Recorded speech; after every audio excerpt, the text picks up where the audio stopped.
Hi, I'm Rachel. And I'm Matt.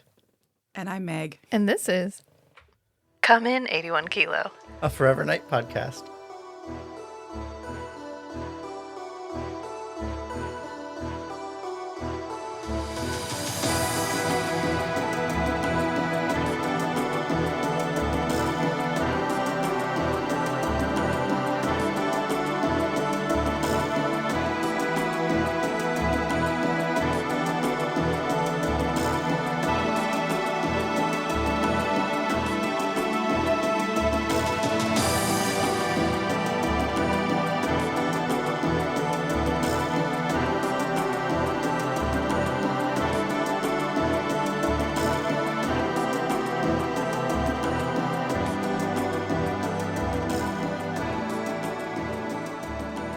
All right, we'll give Meg a minute. I don't know why I thought that was pre-recorded every time. I don't know.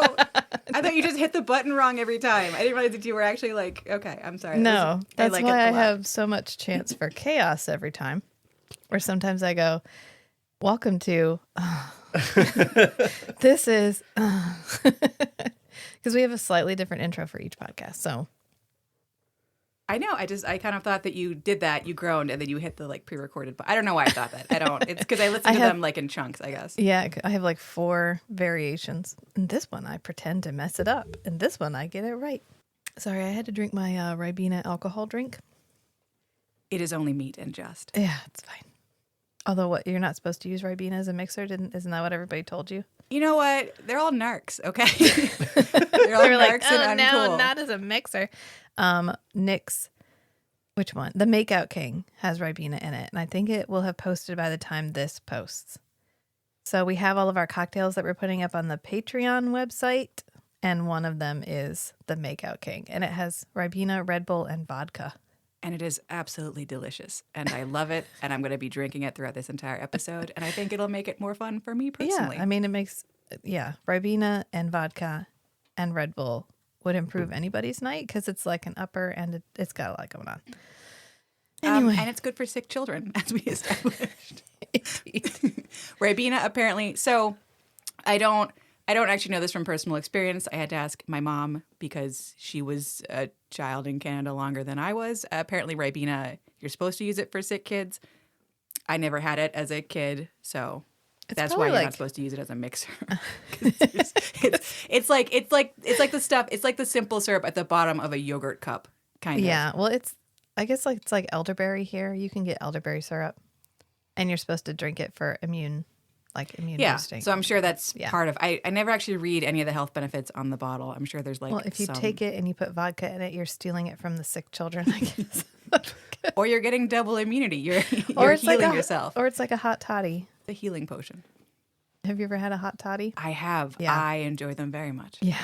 Well, hot alcohol really is just where it's at. It used to be okay to give that to your children because it's supposed to help. Yeah, we went to visit some friends last weekend ago, and I was telling him about the Ribena stuff, and you're not supposed to use it as a mixer, and he says, oh yeah, my grandma just always gave us whiskey when we were sick. That's what you gave to 6 kids. Just straight whiskey. My mom, the pediatrician, suggested that she give us spoonfuls of liquor, and she was like, what about the alcohol? And he goes, light it on fire first. Oh my God. Well, you're too old for DCFS to be called at this point. So alcohol makes you sleepy, especially kids. Right. So it was kind of a go to sleep. Here you go, children. This should be a childcare podcast. We are giving very good advice. You know what kids love? Alcohol. Yeah. And Ribena. And Ribena. Just light it on fire first. It's fine. But definitely don't drink it straight like Gare does because it's rough to drink it straight. We've tried it. Can you imagine how much he must have had? He must never. I bet every time he thinks about drinking, it makes him sick. It's just that it's so thick. Like it's very, very, very sweet. Syrupy. Yeah. Yeah. It's somehow like syrup, but like just diluted just enough that if you had to at gunpoint drink it, that you could. And I guess it used to be thicker. I was trying to figure out a substitute. So I looked up substitute for Ribena. And there was a whole bunch of like, how do I get Ribena to taste like it used to? Like now that they make it with less sugar. this is less sugar? Yeah. What's the more sugar? Like, this is, I know that, like, the older you get, the, like, more your taste buds just flare out and die. But, like, this is the sweetest thing I've ever had in my entire, Yeah. and, like, I got, not, like, spoiler alert for later in the episode, I got a little bit crunked on Ribena. Just Ribena and water, no alcohol. Like, but I was, like a hummingbird. But, You like, finished that bottle. I did. I paid my money. I was going to get my money's worth. I was asleep. Even if you die for it. Poor Rachel. Yeah, you were asleep. I was standing by the window like a creeper because that's how long my phone cord was. Just chugging Ribena and water. While Matt kept looking up like, what is happening here?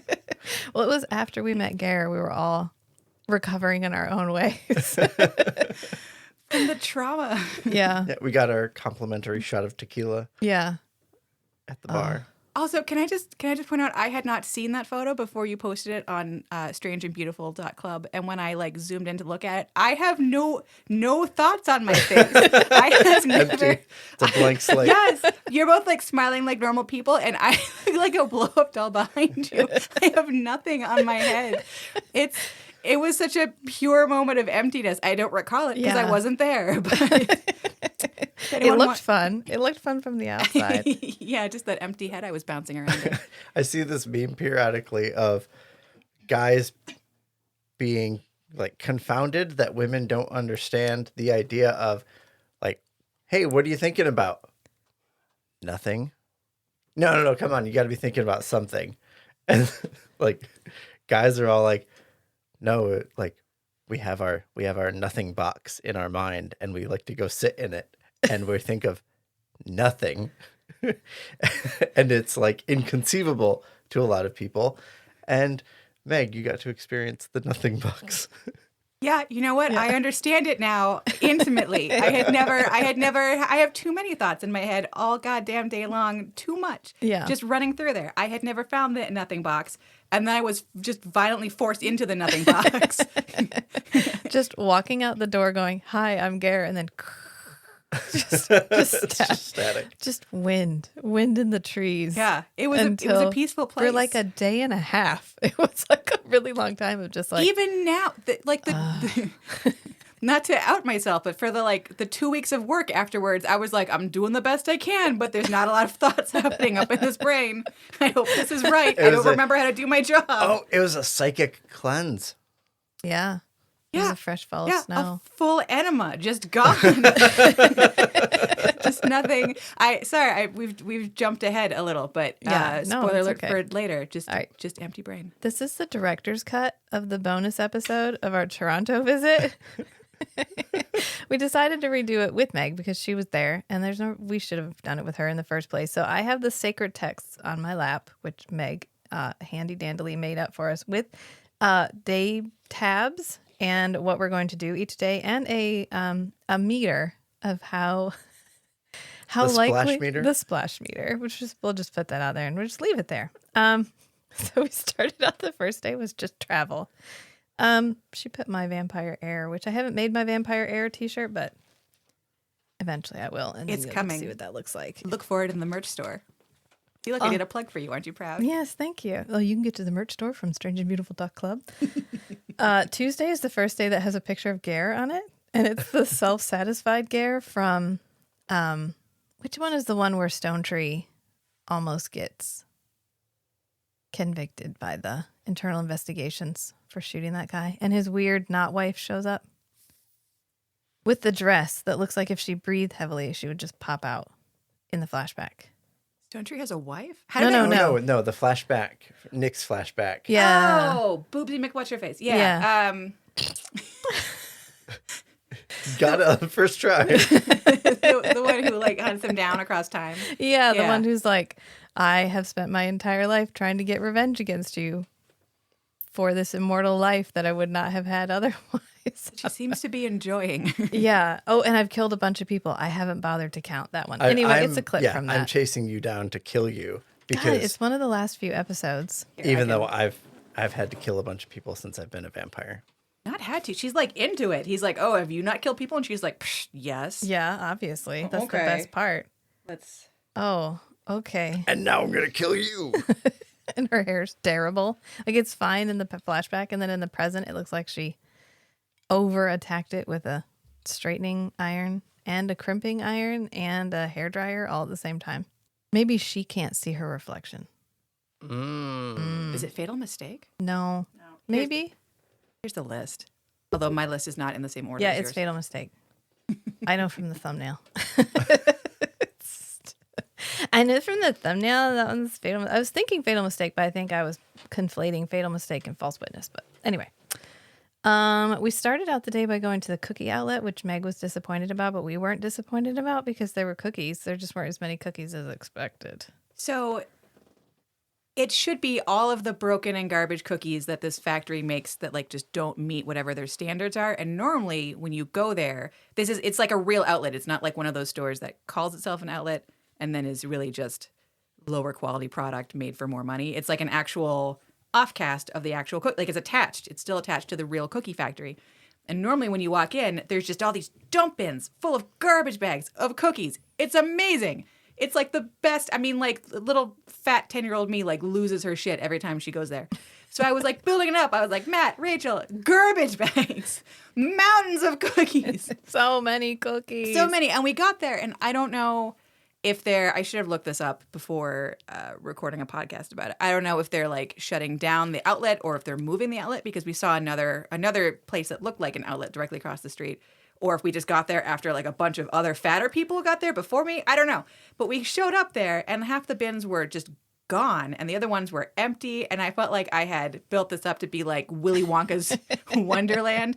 And it was like one box with a garbage bag of broken cookies inside. It was so disappointing. But like generally, I highly recommend. It's the Mondelez, I never know how to say it right. The Mondelez Peak Friends cookie outlet. And I think it's technically in North York. It's technically in North York, but if you just Google the Peak Friends cookie outlet in Toronto, you'll see the pictures of what it looks like when they don't ruin my life with actual cookies. But it's, we were fine. But like normally like actual like leaf bags of cookies. Yeah. So that's how I built it up. And then we showed up and it was like, here's one bored teenage girl behind the counter with like one sad little minecart bin with rejected Pokemon cookies that no one else wanted to buy. It was so disappointing because it's like it's a drive from downtown Toronto. It's like 20 minutes, 25 minutes. Maybe, mostly because of traffic. It wasn't that far. There was just a lot of traffic everywhere in Toronto. Well, yeah, it's like a city or whatever. Oh my God. We also went to Harvey's. Which I skipped. Harvey. You're killing me now. Not Hardee's, Harvey's. And that's where we got poutine on our, like, we crossed the border and Meg was like, we must eat Canadian fast food. And so we went to Harvey's. I feel like one of the themes of the week was how much can I ruin your stomach biology? Which is what I do every time I'm home. So I think that is the traditional way of eating of my people. It may just be the traditional way of eating of my personal people, not my entire country. Well, they were all Canadian-specific delicacies, so I have to imagine this is a Canadian. That's just how Canadians eat every day. We do. We get crunked up on meat. Just an excessive amount of meat. Oh, so much meat. Yeah, so much meat. So we went to Harvey's and we got the Big Harv, which I'd never had before. It is too much hamburger. The regular Harv is enough Harv for anybody. Don't go Big Harv. Go regular Harv. The Big Harv was so... Well, it could have been the Big Harv and the poutine. It could have been, and the frings. We got the frings, which are half frings. fries, half onion rings, which I think Burger King has finally started offering that, which, good. That's the correct portion. You don't need all the rings. You don't need all the fries. You need frings. Half and half. It's exactly right. But afterwards, I think I will just speak for myself. I had the sweats. I was messed up. And then after the cookie outlet, we went to Casa Loma, which I actually think the episode Be My Valentine, when he's standing outside the window, he being LaCroix, is standing outside the window watching Natalie and Nick make out. He's standing in front of this very distinctive looking wall. And I think that's the wall around Casa Loma. Oh, I wish you would have said something while we were there. I would have made you guys reenact it. Well, I didn't notice until we came back and watched Be My Valentine because Be My Valentine is so triggering for me. So I don't watch it very often. That's my favorite episode. Well, that's the one where much. he's like, Fleur, you can't be a vampire. You must die young so that I can assuage my guilt. Oh yeah, no, Nick is definitely like a little dickhead in the whole thing. Yeah. But like he gets to kiss or almost kiss Natalie. Lacroix gets to be like, stars are the only comforting light. Yeah, it's good. It's just triggering. But we went to Casa Loma and we spent like 5 hours at Casa Loma. So in my defense, It was I feel like I'm going to say that a lot this episode. In my defense, I'd never been to Casa Loma. It's a place that they take school kids on school trips a lot. But we left when I was 12, so I missed whatever the prime time for bringing kids on tours to this house is. So I went to their website and they were like, yeah, you can get through the whole house in an hour. So I was like, okay. So I planned our day like it would be an hour of like looking at a nice house and taking pictures of places where GWD, hashtag GWD, had made out with ladies. And it turns out that it is a giant mansion. And it was also decked out for Halloween, which I feel like I did not enjoy that much because it just got like annoying kind of quickly. I feel like the Halloween stuff. But the main house itself was really cool and was very interesting. But it is still a mansion, and every room has a little audio tour guide segment where they tell you like this is what the room was for, and these are interesting things about the room and about the people that live there. So like even if you skip, as I will admit that I did, if you skip some of the audio tour parts, it's still, to walk through the whole house at top speed will still take you about the 4 or 5 hours that it took us while we were there. But it's a cool, I mean, even if you're not looking for places where GWD made out with ladies, which is a fun hobby, even if you're not doing that, like I don't know, I thought it was, I was glad to like have finally seen the main house. I thought it was very cool and very, very beautiful. And I found out that the wife of the man that built the house was integral in bringing the Girl Guides to Canada. So that was kind of cool. You don't ever really hear about her. You hear about Lady Baden-Powell and all the stuff that she did, like the English, like from England, English people that like kind of brought stuff over. But I hadn't realized that there were like local celebrities who also were involved in the Girl Guide system. So I thought that was kind of interesting. They had like little displays of the Girl Guide uniforms. I liked it as a former lapsed Girl Guide. As a not very good Girl Guide. Yeah, I rewatched Father Figure, the one where you see the fireplace that we stood by. And I did not realize they were just straight up in Casa Loma. Like Daniel runs through the library at the very beginning. And then when Nick comes out and ambushes Daniel to get him to give Jeanette her purse back, he's coming out of the like garden thing, the conservatory. Yeah, I'd never realized that either. So when you watched it, could you actually see that it was the same fireplace we stood by with the lady with the boobs? It's only kind of in the background in one part. It's not, they're not, when they're like standing and talking, they're in front of a different. I think they're in the steakhouse. What's now a steakhouse. Oh, yeah. Yeah. Because of the way the angles kind of work out where you can see the fireplace we took a picture by. But yeah, they walk down that hallway that's right there by the conservatory. That's what they're walking down when they're like, I'll have to rewatch it. I was like, oh, I recognize this. I've been there. It's fine. Well, next time we'll have to see if we can like maybe just do the steakhouse and not the tour of the whole place. Because that steakhouse looked like a really cool. Yeah, I mean, any place that has a decorative picture of Prince up over the mantelpiece. Absolutely. I don't remember what that room. It was like some kind of an antechamber to begin with, and they've turned it into a steakhouse with like a bunch of, like it's supposed to be like.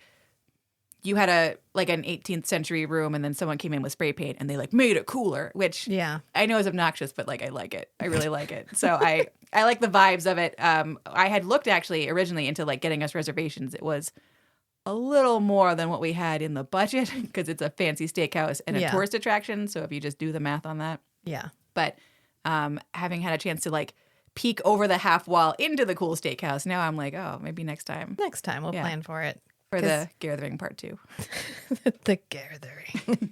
So we went from there back to recoup for a little bit, like sit down for a second. And then we went to the Stormcrow Manor, which was really cool. And they just had like a holiday market. I followed them on Instagram because I want to feel bad every time I go in there that I can't just visit the Stormcrow Manor at will. But they had like everything is nerdy. So Matt rolled a burger, like rolled a D20 to decide what was on his burger. Oh, yeah. That was fun. The dungeon burger. Yeah. And they presented it in a chest. And Meg got gamma juice, obviously. Yeah, I so my username on I think most every website online is Shulky at Law because I'm a lawyer and I have no personality.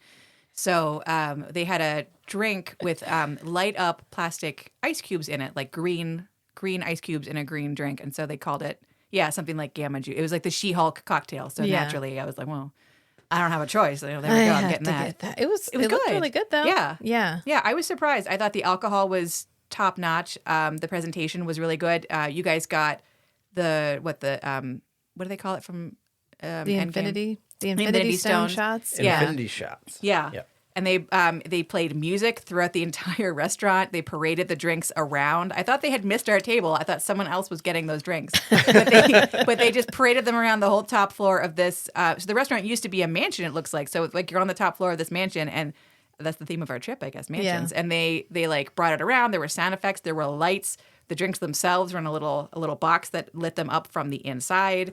And alcohol, just like A+ quality. And the shot glasses had a little compartment in the bottom with some dry ice, so the shots all bubbled. Yes, that's right. Yeah, I forgot about that. Yeah, the presentation was really good, but like also I was surprised that the food and drink quality was also good. Do you know what I mean? Like I thought it was going to be more theme parky with like garbage food, but I would go back there again. I really enjoyed the food. it. And then they had the option of playing games. They had a shop, like a little shop, which we didn't get to spend enough time in because we needed to go. But most of the shop was the infernal vending machine. Yeah. Which I only had a couple of toonies on me because I had left my little coin purse back at the ghost hotel where we were staying.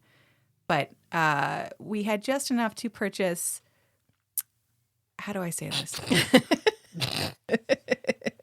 Dinosaur smut? Yeah, erotic dinosaur fiction. And we got lucky enough. So somehow the way that the little books were stacked inside the vending machine, when I put the money in, 2 of them came out. So Rachel has her copy and I have my copy. And I assume I will be listening. I assume that Stego got his groove back. Yes. I assume that Feast, Sheath, and Shatter will be covering this book at some point because it really sounds directly up their alley. So listeners, please tune in.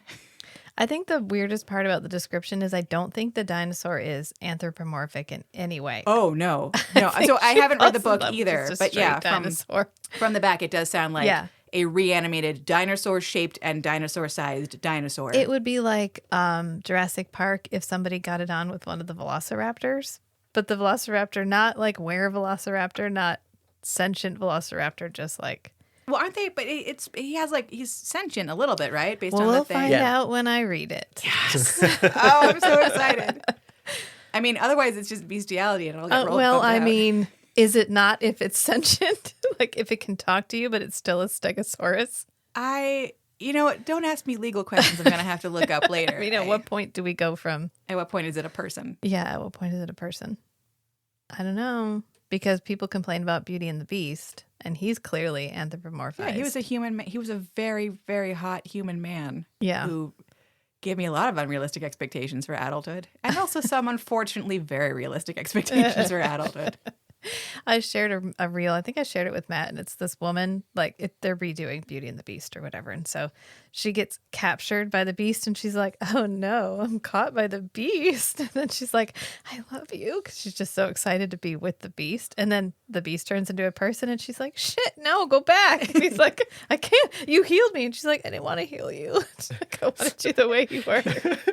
So that's upsetting. She shows up with this big fur coat. She's like, can you wear this and this hat and growl? Put it on.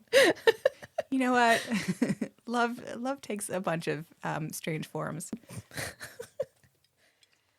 All right. And then Wednesday, of course, was our great day of visiting all of the filming locations. Are you not going to describe the picture that you just very callously moved past in the book, Rachel? I spent so much time making that picture. A picture of me on top of Elise Hunter during the scene where Nick is like, Elise, I can't. And then he flies away.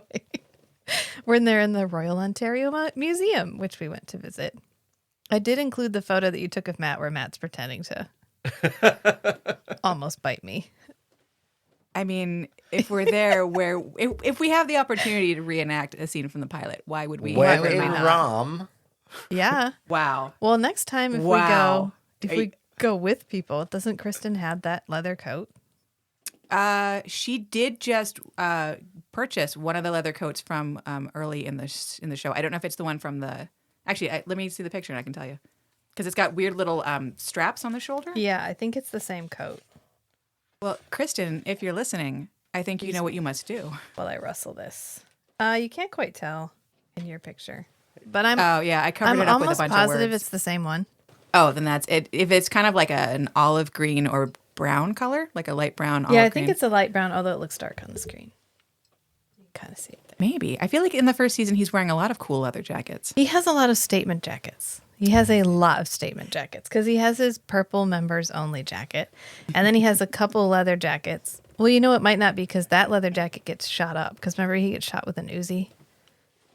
And he tells somebody that he keeps it because he took it off a dead drug dealer and it reminds him of how precious life is. I'm going to be honest, like, after... I don't think this will surprise you. After a while, the words just fade away, and I'm just looking at happy pictures. Right. Frankly, It's like the motivational speakers say, people don't remember what you say to them. People remember how you make them feel. And Matt, I do very much remember how he made me feel. Yeah, there you go. Just more proof. That's all that I remember. More anecdotes. But we did start the day, not to keep us on track or anything, the pea meal way, as Meg writes, because we went and got pea meal bacon. The signature sandwich of Toronto. Yes. Two of them from two different places. Toronto. From two different places. We got Paddington's and Carousel Bakery. So Carousel is the original. Paddington's is like the slightly newer one, but I think they're both like 100 years old. They're in St. Lawrence Market in Toronto, which is a really cool food market. Like prepared stuff, but also like stuff to bring home and cook for later. And it's just, it's just like really, it's got a cool like train station vibe. I don't think, originally we found out, we had like a little history lesson. We found out that it used to be the city hall for Toronto when the harbor front used to be closer. So that's another thing we found. I had no idea that they had added to the frontage of the land. They extended the landmass almost a mile. Yeah. Which is why Harbor Street is not actually on the harbor. It's a mile. It's a mile out. And Front Street used to be waterfront. At the waterfront.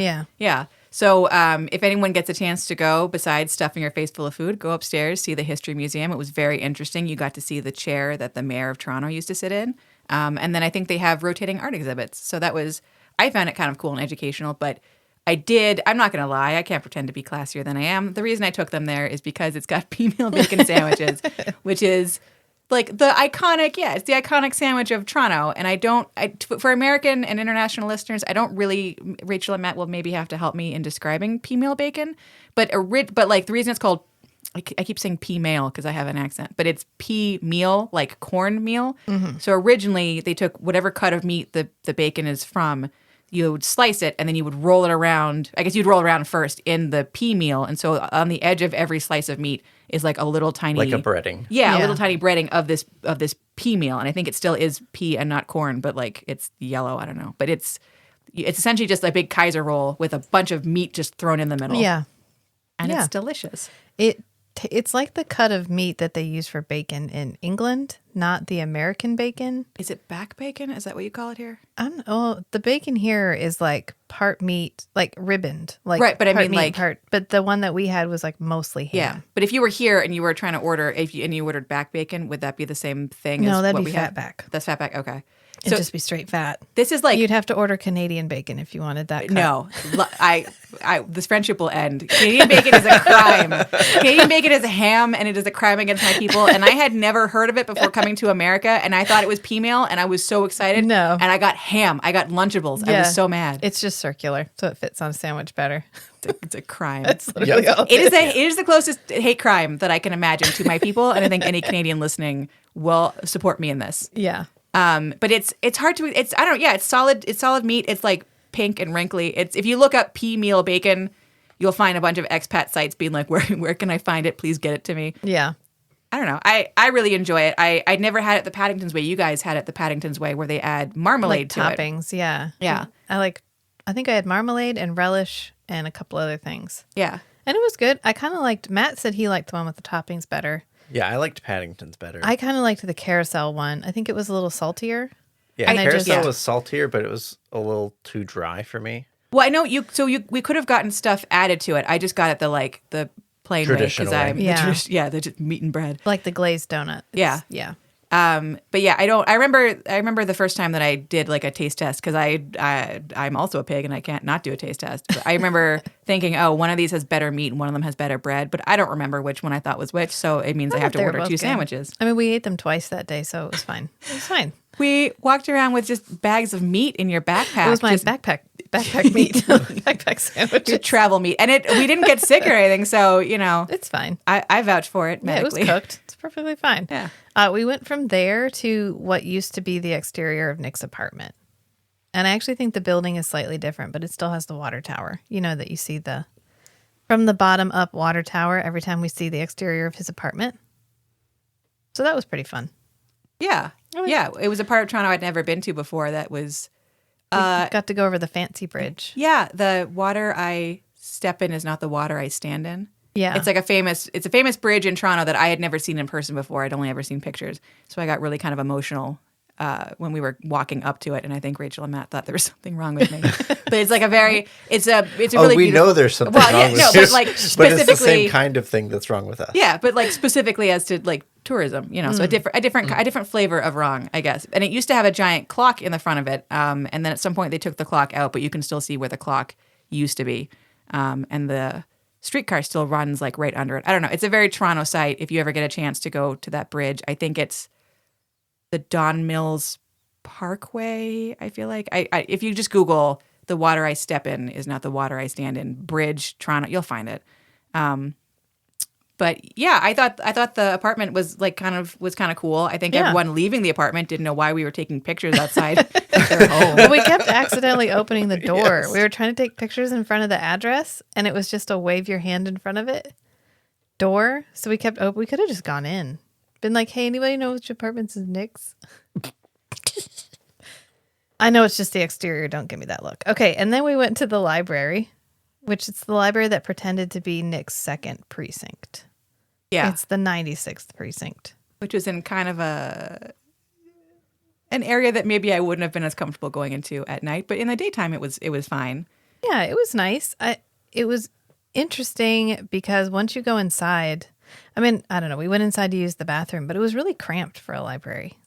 It did seem like they had the library space and then they just kept adding more and more and more stuff on the inside. I did like that they appeared to have built a community center into it and then like add the community center on the side. Like that just seems like smart planning. I thought that was really cool, like in terms of community services. I enjoyed that. But yeah, it did seem like, I think because every time I see that facade, I immediately see the inside of a police precinct where they're like really spread out. Yeah. And then when we walked in and it was like the metal detector at the door and then you're immediately at the front desk and I was like, oh yeah, this is like an actual library. Yeah.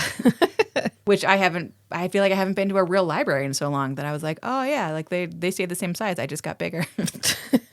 Grew up since the last time you went to a library? A little bit, yeah. Oh, okay. Well, not emotionally, but like physically. And then we went to see the exterior of Natalie's coroner's office, which was maybe the most bittersweet one because it was like, oh, I recognize this, but it's clearly being slated for demolition. They took the sign down. Like the sign was flipped around so it didn't say coroner's office anymore, and the windows were boarded up, and it had the notice on the side that somebody had spray painted all over, and there were just pigeons everywhere. Well, the notice has been there since 2021 based on what the language of the sign said. So like it's been slated for destruction for a while. It was really hard to find. Like if I don't know what like the neighborhood looked like 30 years ago, but right now it's like a lot of very different uses, and then this like Ontario government building kind of shoved behind like some restaurants, and some condos.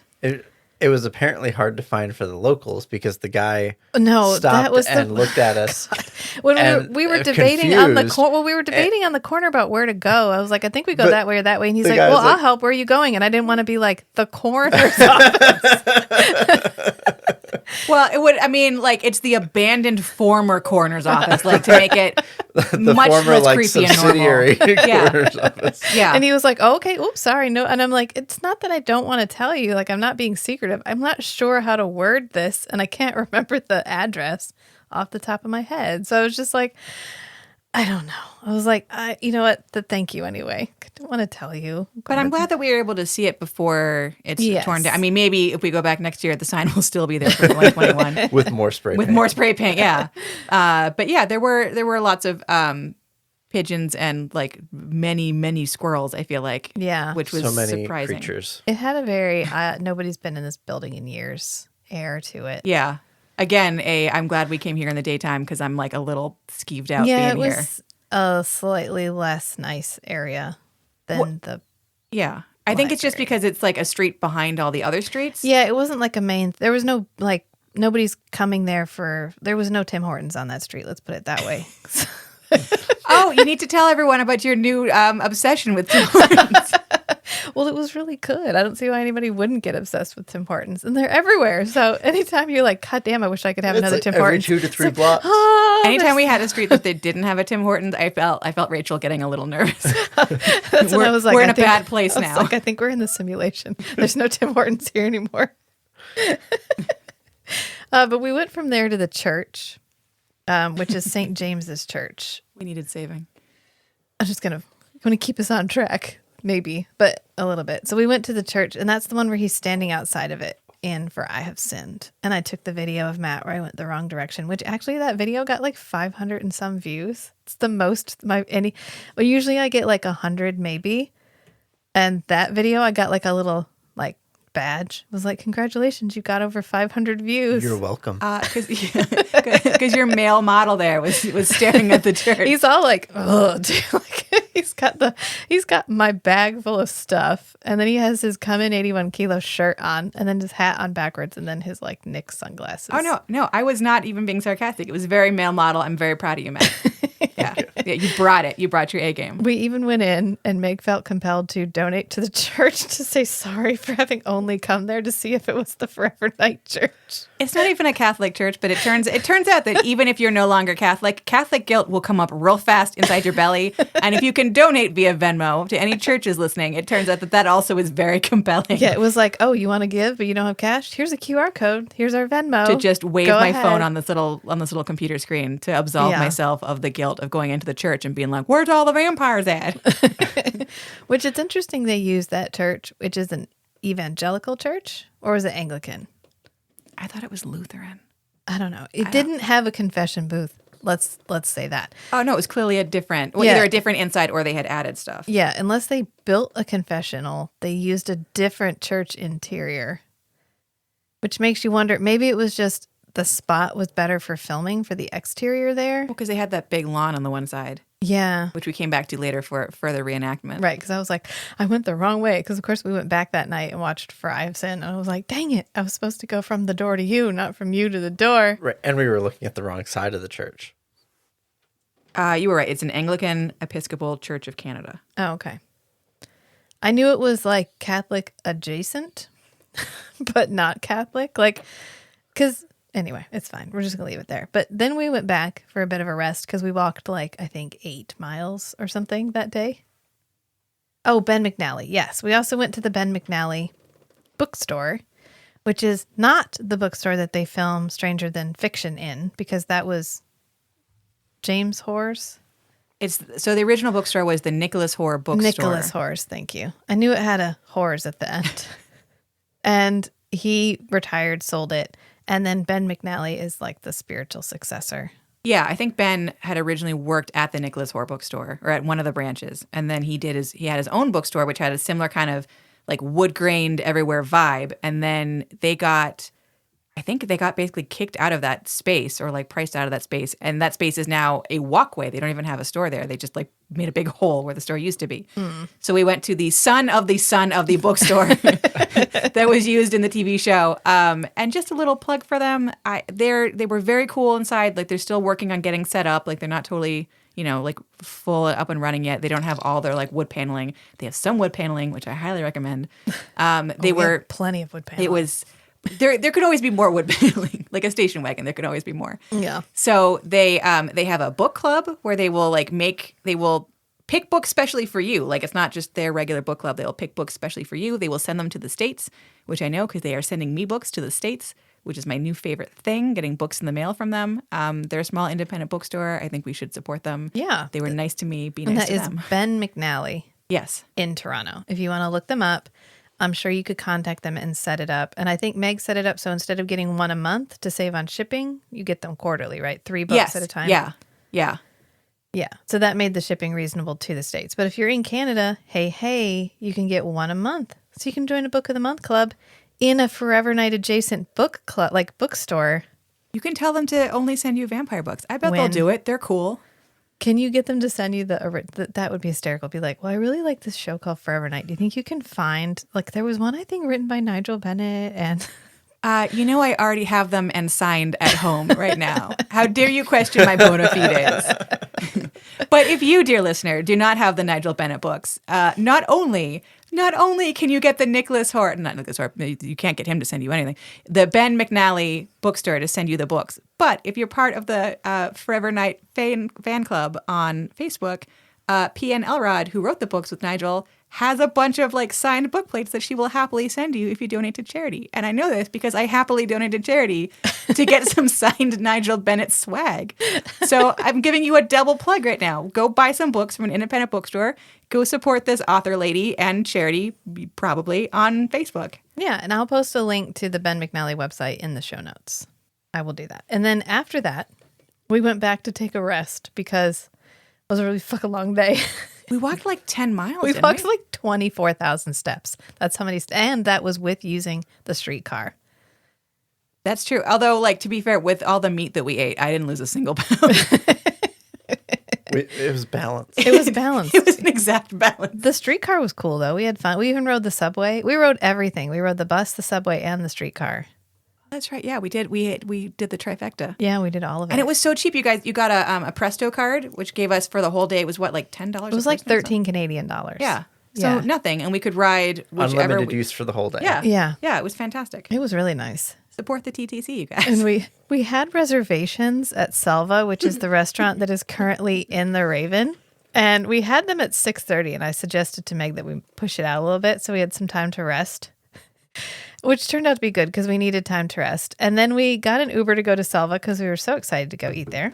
I'm sorry to interrupt, but can we just discuss what happened when I called them to change the reservation? Yeah, Meg was like, "Oh, I have a reservation." They're like, "Oh, are you Meg?" She was like, oh, "What?" Their website was like, please have reservations. You need to have reservations. I was like, okay, I'll have a reservation. And then when I called to change, I think I'm the only person who had a reservation. Because they knew exactly who you were. It was such a, okay, I'm sorry to interrupt.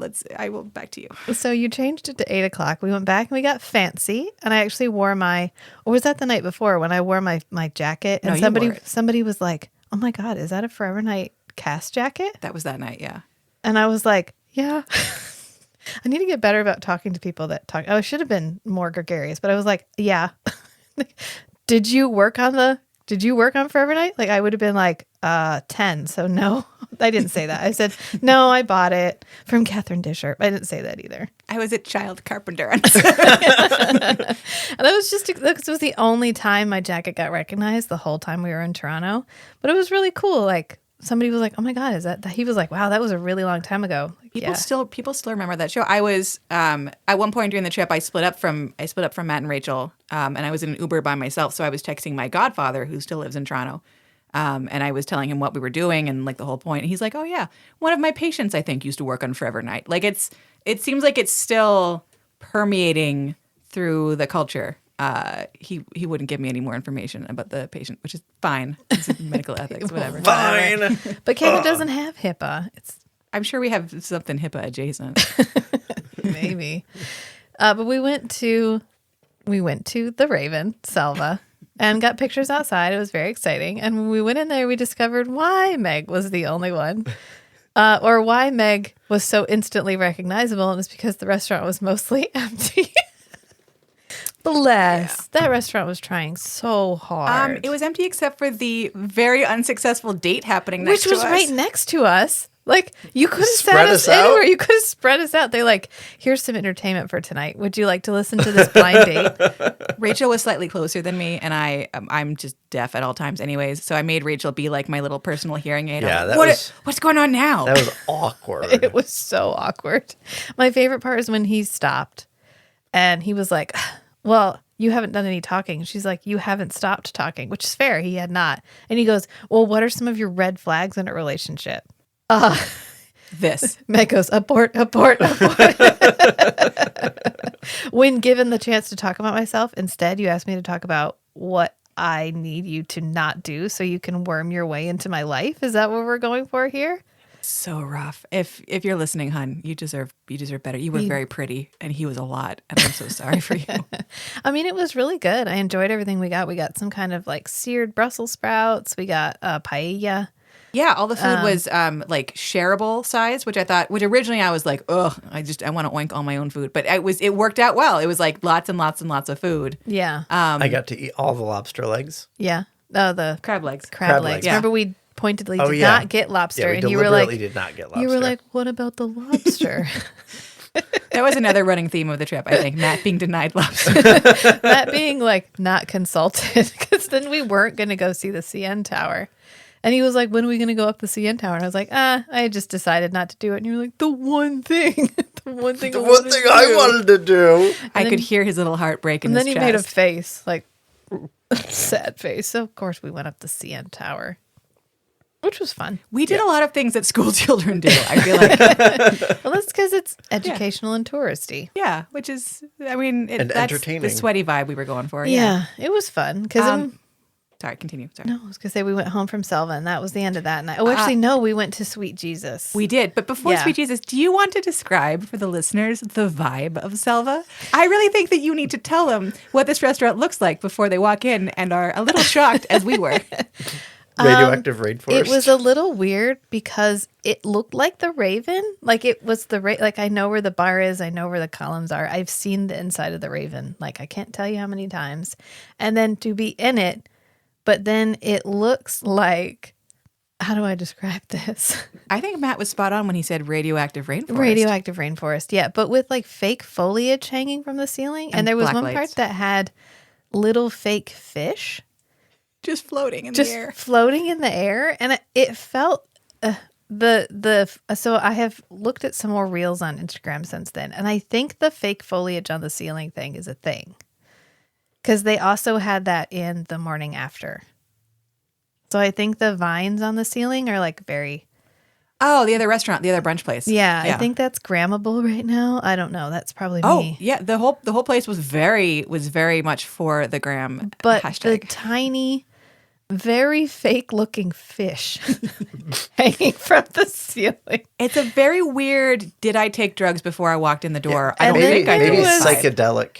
Radioactive rainforest. Well, then there was like a giant bonobo monkey thing over on the wall that was staring me in the eyes the entire time. You're supposed to go take selfies in front of it. But it looked sad. It looked like it did look sad. I agree with you. It's a sad very because sad nobody's ape or taking monkey. selfies. Yeah. All of the paint on the walls was blacklight paint. So like the sad animals, they all had like glowing eyes. Not just the walls, Meg. Ceiling, the also, walls, the floor, the ceiling, and the floor were all decorated with ultraviolet. There was a lot happening, but just I cannot stress enough how amazing the food and drinks were at this place. Just like top notch. The service was really good, like very, very attentive, surprisingly attentive. I think because we were her only. To me, yeah. I mean, look, I got game. Anything else? No, it was good. Yeah, should have wheeled us out like a cocktail tower. And like, time. You know what I would like? A cocktail tower. Yes, for the price of 10 of one of their cocktails, you can get a tower. Which I thought was a bong when we walked in, which was very confusing to me because I know it's legal in Toronto, but I didn't think it was that legal in Toronto. It's not a bong. It's a giant tower of alcohol. But their drinks, I thought the presentation of the drinks and food was good. I thought the quality of the food was really amazing. I really enjoyed it. The entertainment of the couple next door blowing up was also great. I did not expect to be. I thought based on the website, it's very much like new, hipster, sultry restaurant. Like, come here from Bay Street after working a long day on the Canadian version of Wall Street and relax in this cool, artsy place. And then we came in, and it was like Disneyland on drugs. And I was like, I was not prepared for this.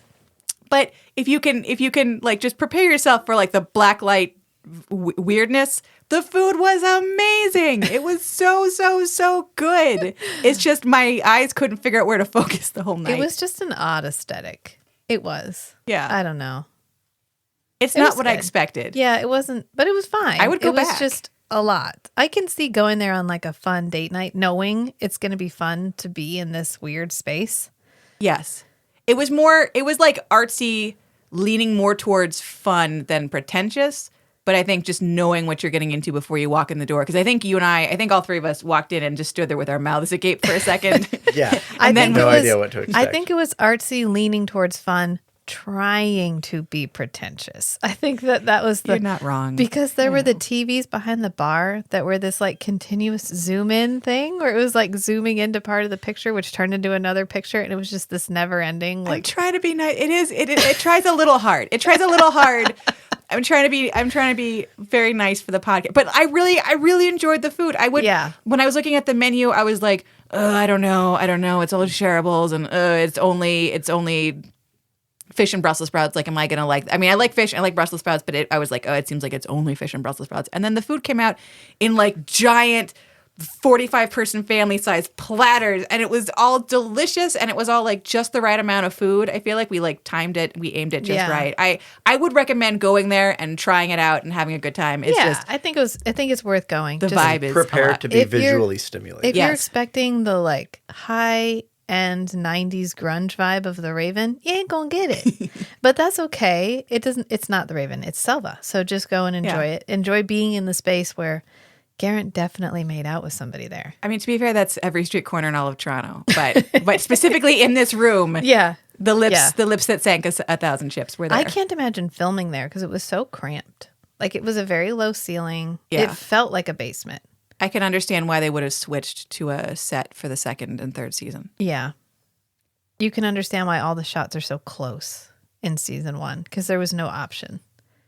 Yeah, you couldn't back up. There's a wall behind you. Yeah, it's low ceilinged and there's support pillars everywhere. I'm not sure who walked in and was like, I think this could be our bar. I think this is where we could film everything. I get the impression that a lot of restaurants have come and gone from that spot, so probably they just cut it between.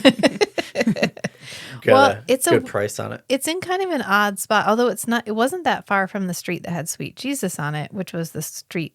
Like, we saw a lot of Blue Jays people coming down that street. So it must be like It's by the Sky Dome. Sorry, right. The Rogers Center. It's the Sky Dome to me. Yeah, it was not far from there, but it was also kind of, I mean, it's tucked into a basement. That's a hard sell. What's above it? It was just down the street from there's a bar above Rakuten Vicky Didn't office. Didn't we decide there was a bar above it? Yeah, it's my understanding based on their website is it's 2 or 3 separate spaces owned by the same people.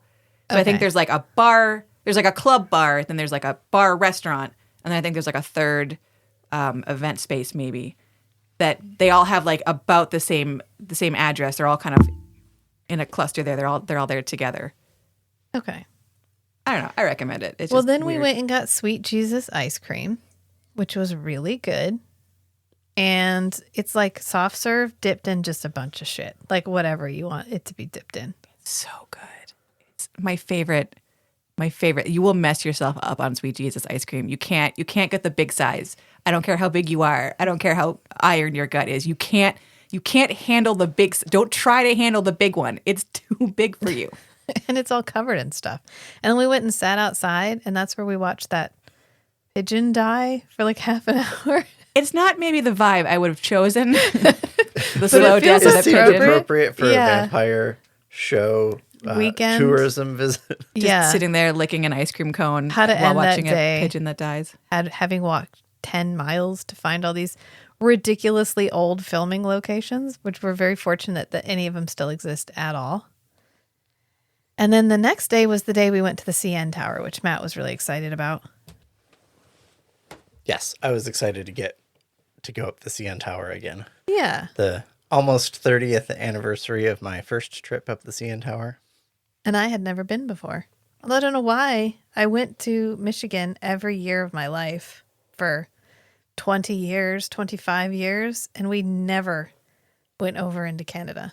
We'd go to the Blue Water Bridge and eat ice cream by the Blue Water Bridge, and then we go home. We would never go over the Blue Water Bridge. I don't know, but on Thursday, which has a 1 drop splash level, I haven't been keeping you updated, but splash level's been fairly low, around 1 or 2, until we get to the day we actually go to Stratford. But we went to the CN Tower, and then we actually went to St. Lawrence Market. Yeah, we went back to have, I think we just went to walk around while Meg did her stuff. Yeah, it sounds like a drug deal. It wasn't actually a drug deal. It's sort of a drug deal. So what I did was there's this sculptor who I found online.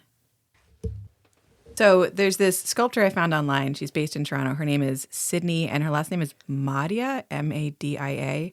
I'm sure I'm pronouncing that wrong, but her Instagram handle is SYDHEY, like Sid. Hey, like, hey, Sid.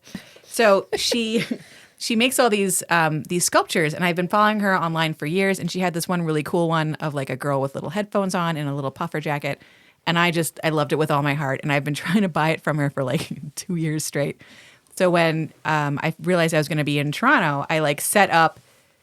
It feels like a drug deal now that I talk about it. But I set up like a time where I could like meet her at her studio to like give her money, and she would give me this little sculpture. So while Matt and Rachel were back at St. Lawrence, taking in all the Canadian culture, I was Ubering around town to a location I'd never been to before in the back of like the warehouse district. All by yourself. Pretty much, yeah. Yeah. I think I have both kidneys, but there are parts of the trip I don't remember.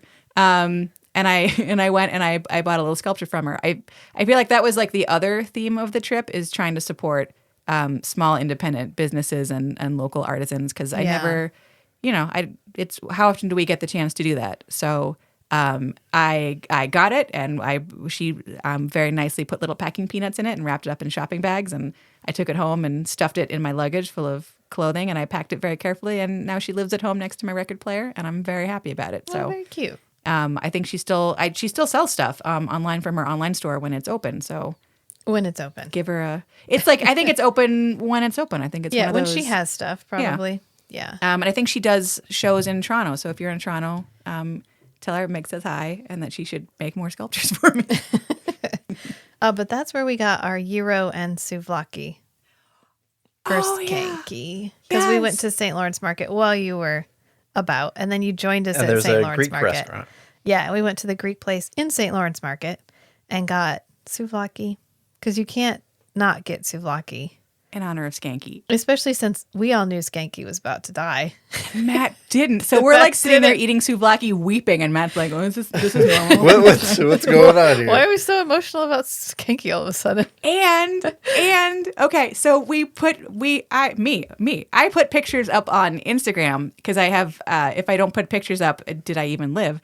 And I put up pictures of us eating souvlaki, and I said we were eating it in honor of the incomparable John Capelaz, and he liked it. He liked our little picture. He even commented. He said delicious. So my life was made through Thursday. My life got made even better on Friday, but my life was already made on Thursday. So thank you, John Capelaz, for liking our picture. Yeah. And actually Thursday's the day we left Toronto. So we had already checked out of our apartments. We had nowhere to go. So we went from there to Kensington Market and walked around Kensington Market, which, like Matt said, Matt described it perfectly. Felt like it was an abandoned area, and a whole bunch of shopkeepers just squatted. Yeah, they just moved in and squatted there.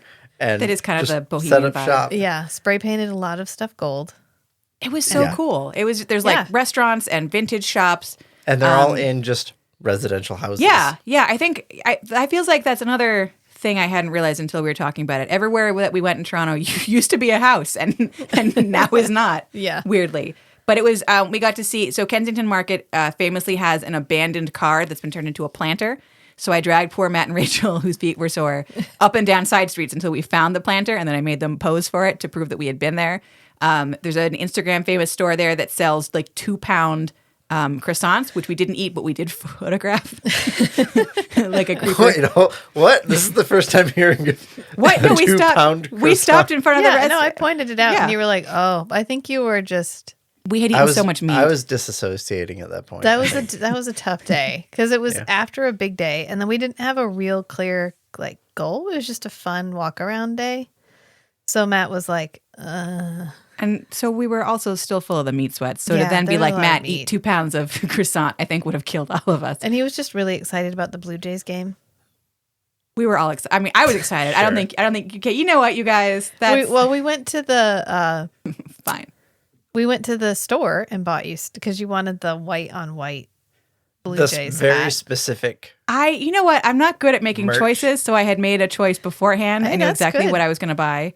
Because I couldn't, it's hard to find Blue Jay stuff in the States. The closest I found was an Australian website, which was not going to have gotten me my little Blue Jays jersey and hat before the game. So we were smart and we went to the store at like 2 p.m. on game day, and there was no one in there. So I got a very attentive salesman. It was quite busy during the game. Yeah.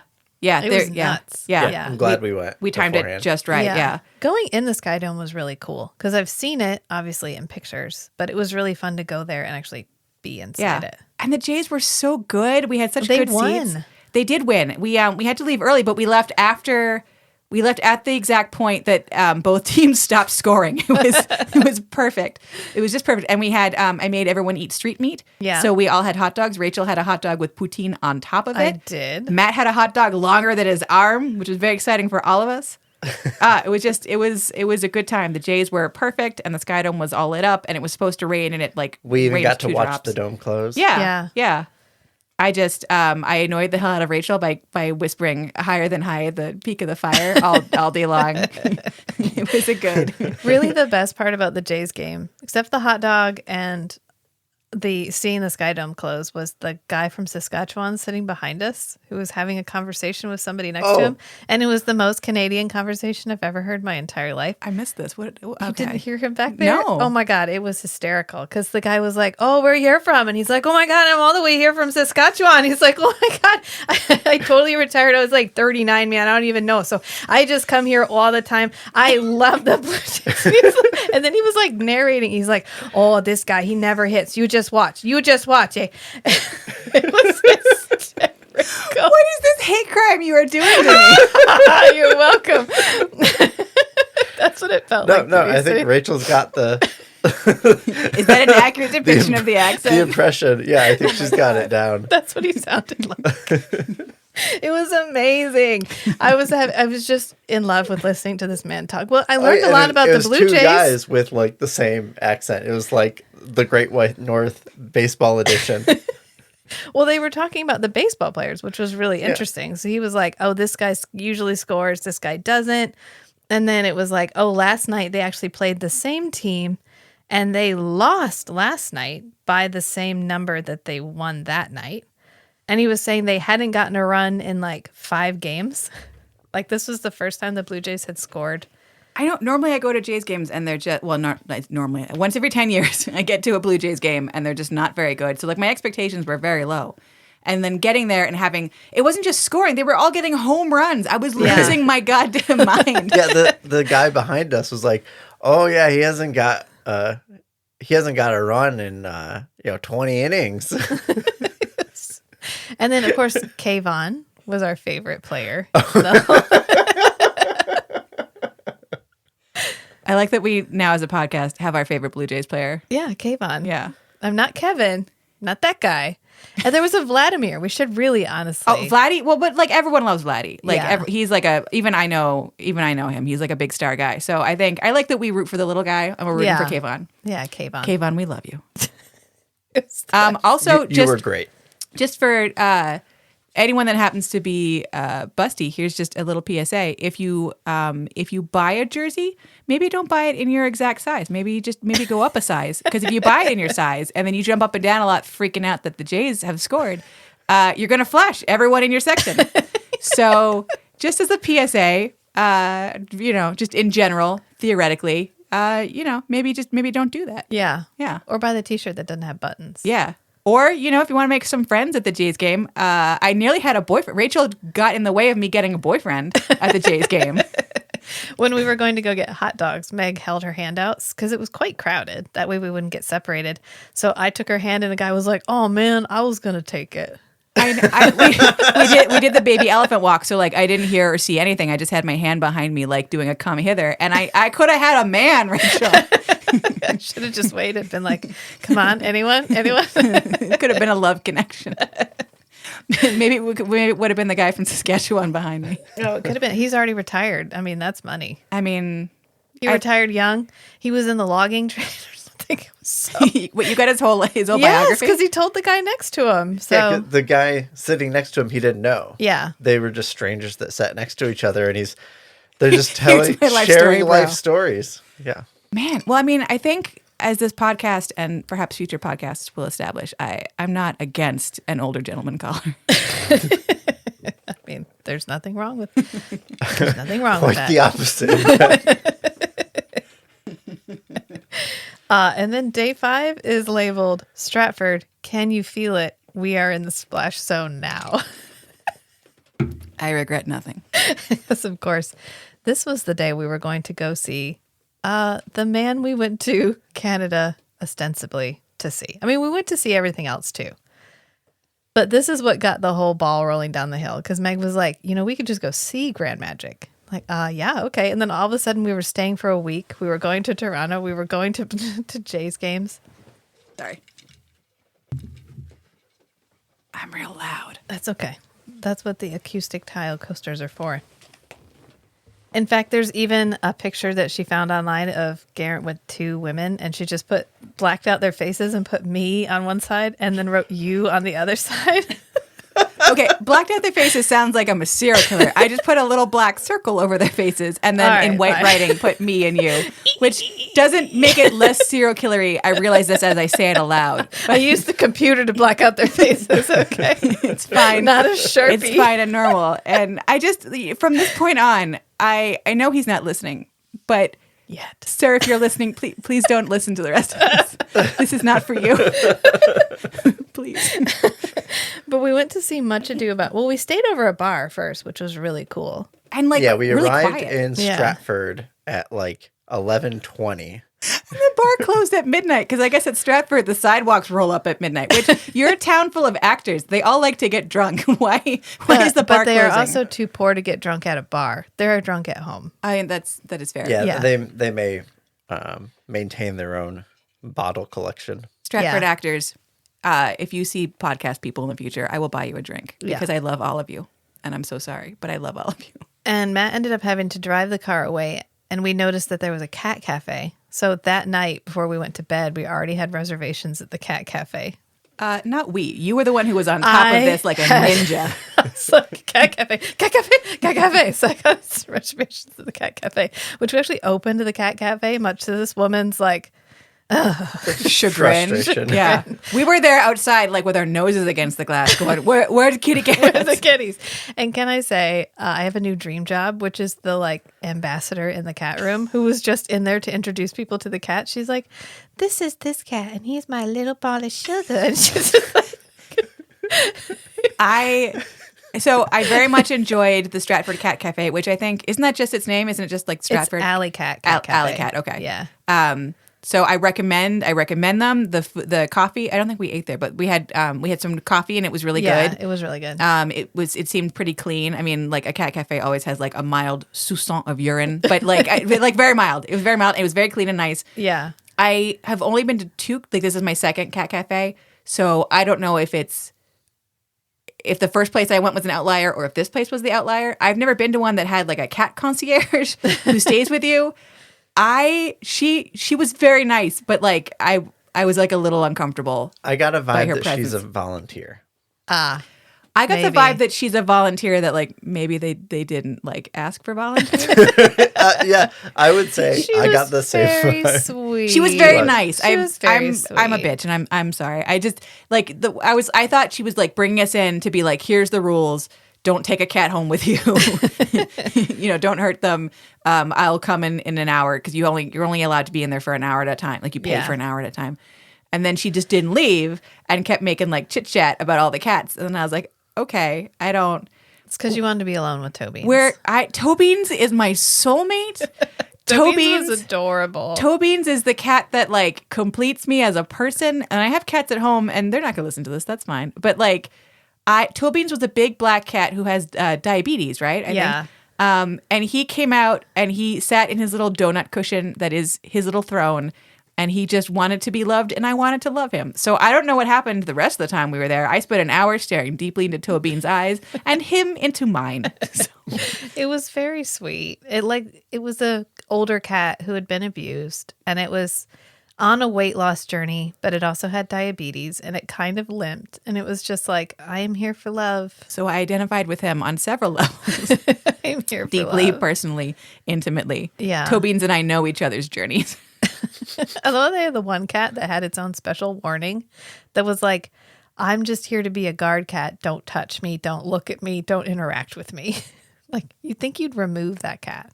Like, take it home, find it a foster instead of making it a permanent resident. It did add a little hint of danger. And then they had another cat who I think normally lives with the proprietress of the cat cafe. And he has feline... FIV. FIV. Yeah. What is it? Feline immunodeficiency virus? Yeah. Yeah, the cat AIDS. Yeah. Cat HIV. Yeah. And he had to. So normally he lives at home with her, but she brought him into the office, into the cat cafe that day, and he had to sit in a little glass room, kind of by himself, so we could see everybody, but he couldn't interact, so he couldn't infect the other cats. So we were allowed to go back in there and pet him and give him some time. So that was very sweet. I think he was adoptable. I think that's why they brought him in. He just can't be in a house with the other others. cats. Yeah. But he was a very sweet temperament, and I got like a little emotional being with him in his little glass. Cause he doesn't live in the little glass cube, but it felt like here's this poor animal in his glass box of shame, and it was more emotional than I anticipated being inside the cat cafe. It was that day. It was good. It was just a nice estrogen. Let's sit here with these cats. Matt managed to lure a shy cat out, and the cat had just been you like ginger vibed incorporated like 2 days before, and you ginger vibed with him. I ginger vibed with the cat and got it. I spoke his red language. Got it to come out of the tiny corner that it was huddled in. Poor kitty. It looked really scared. And Rachel got to sit next to a cat orgy, so that was fun for her. They were all sucking on the blanket. It was really cute. Yeah, it was like kittens who'd been. I followed them on Instagram, so I'm watching all of those cats get adopted. Good, they should. They need to go to a home, a good home. It's a good thing we lived a really long ways away. That's all in a different country. Yeah. I say that's as a person who has taken cats from one country to another, it is doable. I'm just gonna throw that out there. Yeah, but it's good. We have enough cats. Good. But after we got done with that, we ate lunch, and then we went to see Much Ado About Nothing, which was really, really good. So good. It was so good. Yeah. Graham Abbey and Maeve Beatty played the two main characters, and they are like Stratford pros, and I love them both so much. Graham Abbey does a lot of like angry groaning, which it turns out is my favorite interpretation of Shakespeare. I just want to hear him groan and moan and like, I don't know why. That's my favorite. I want all Shakespeare to just be entirely expressed through like angry grunts and like sarcastic asides to the audience. And I like him so much.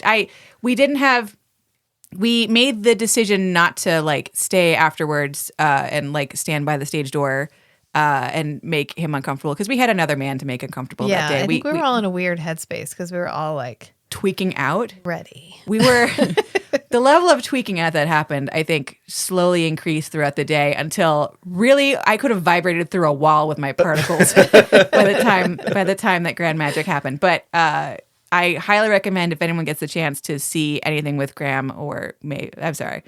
Abbey, Ms. Beatty. They were Graham. I got a little too.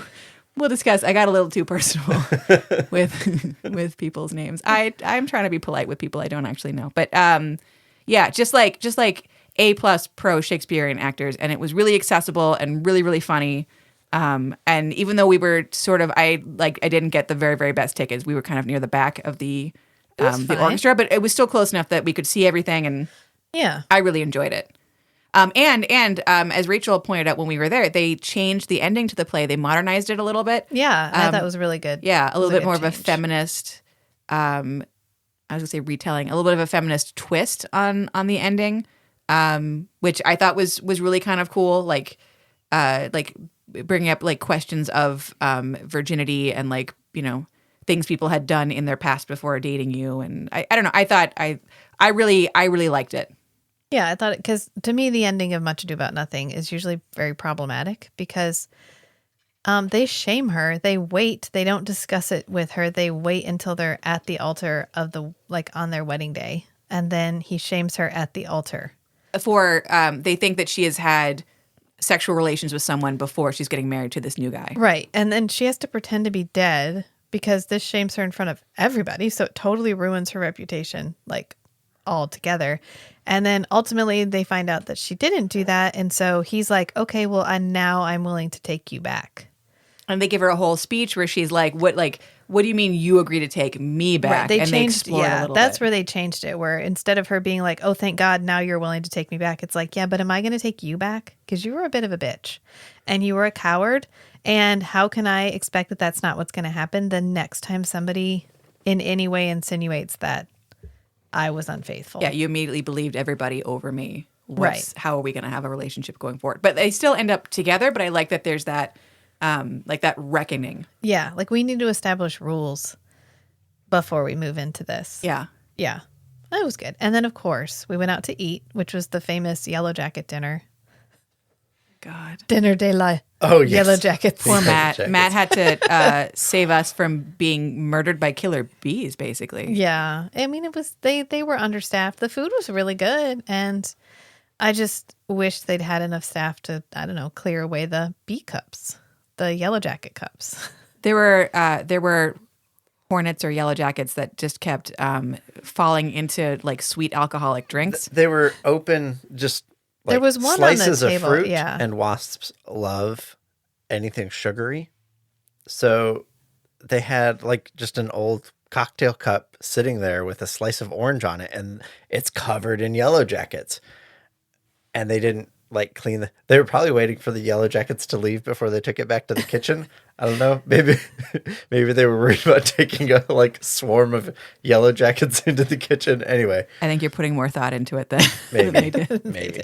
But it just seemed like it was like multiplying. Like there were more cups and more bugs and more bugs and more cups. Well, Matt knocked the orange slice into that cup and put a tray on top. So then there were like 6 yellow jackets in that cup. And then another yellow jacket showed up on yours. And so we knocked that yellow jacket off into a cup. I covered up another cocktail cup with an orange slice in it or whatever fruit it was, moved that over. And then there was one buzzing around Rachel's drink. And I just took my empty water cup and tipped it upside down on top of there and trapped it on a plate. So at the end, there were 3 cups with like 7 or 8 yellow jackets between them over on another table. And at that point, the rest of the dinner was peaceful. Yeah, after you'd gone full on bug bomb man. Yeah. Yeah, we left them out as a warning. Like, this is what happens when you mess with our table. Weren't we sitting next to some 20-something-year-olds that were all talking about how old they are? Oh, yes. Yeah, the whole table behind you guys is filled up with like the youth. 10 people, like, young professionals or whatever, talking about how much adulting is so hard. I have so many responsibilities.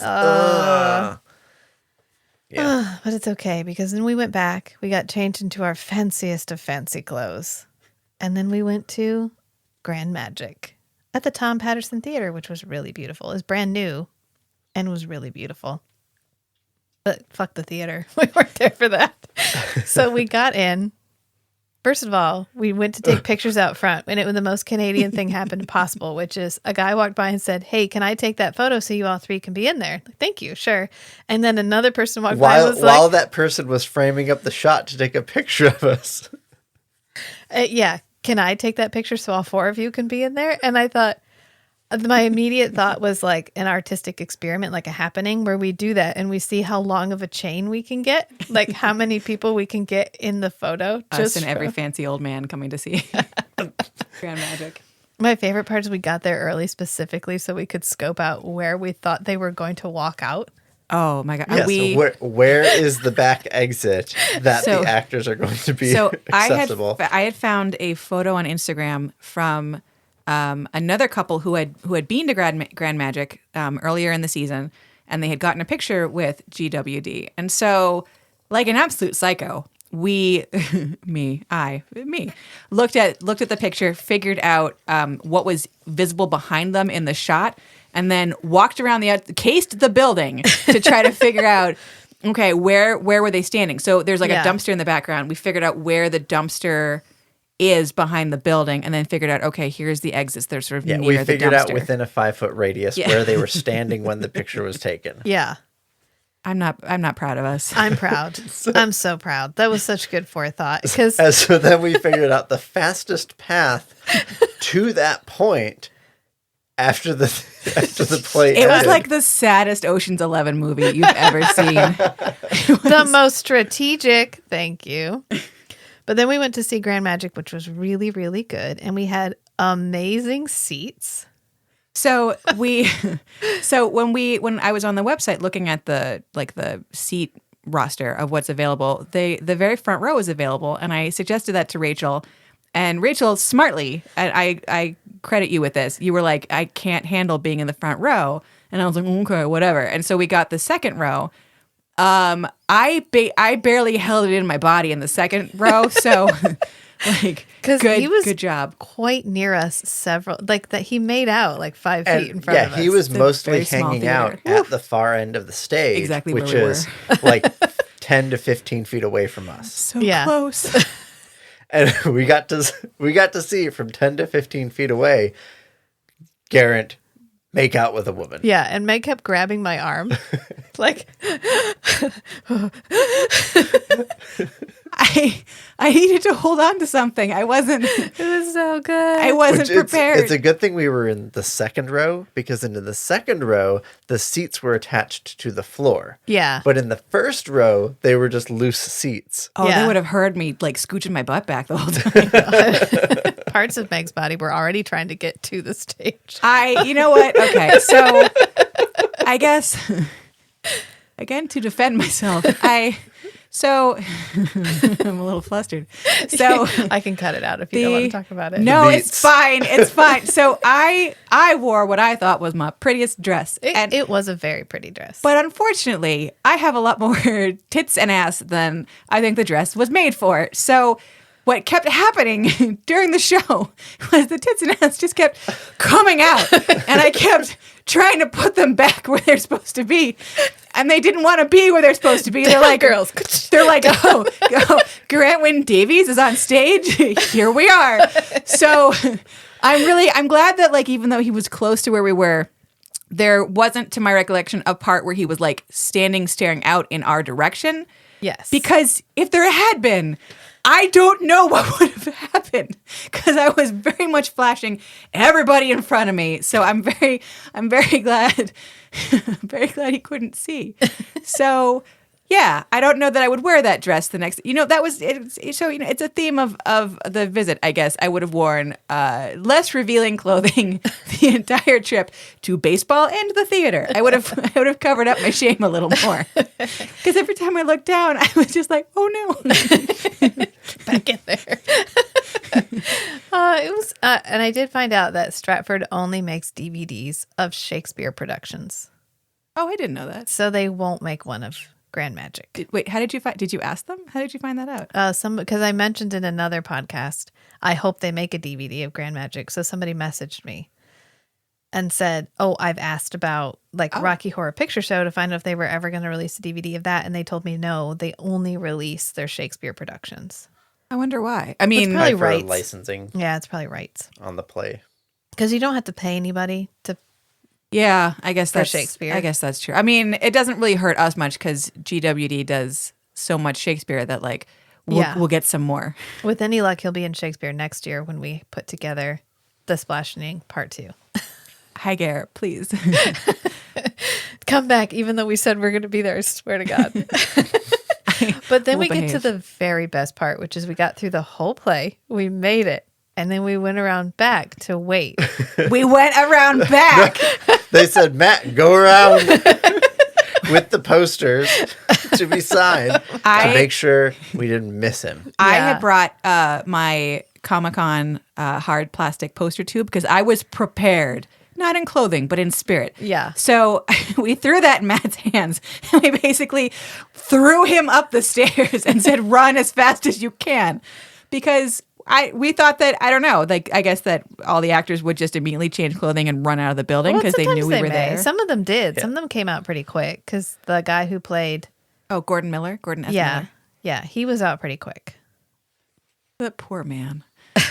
We're like, hi, it's nice to meet you. You did a great job. Have you seen Gare?